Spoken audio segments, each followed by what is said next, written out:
Here's day 3, problem 1. Use the figure below to find the measure of the question mark. This is an angle that is outside of the triangle, but if we find the angles in the triangle, it will give us a way to figure out the question mark. Let's start by finding this angle here.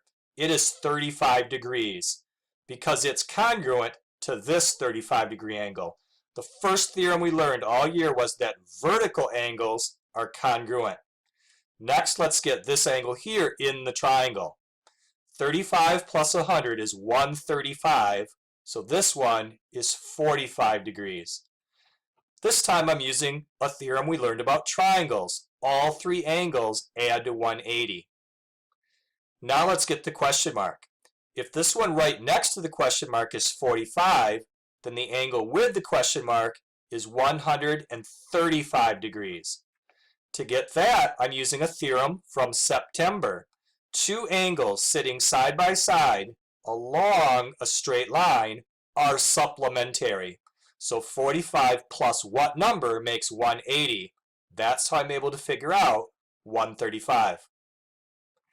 Day 3, problem 2. We have a parallelogram. We want to find the value of x. Angle z is 80 degrees and angle y has this algebra expression in it. These two angles are supplementary. They add to 180.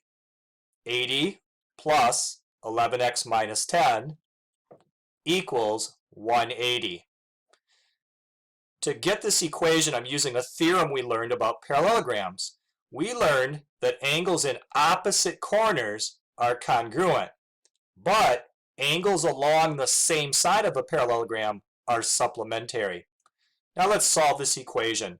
Subtract 80 from both sides. Now you have 100. Add 10 to both sides.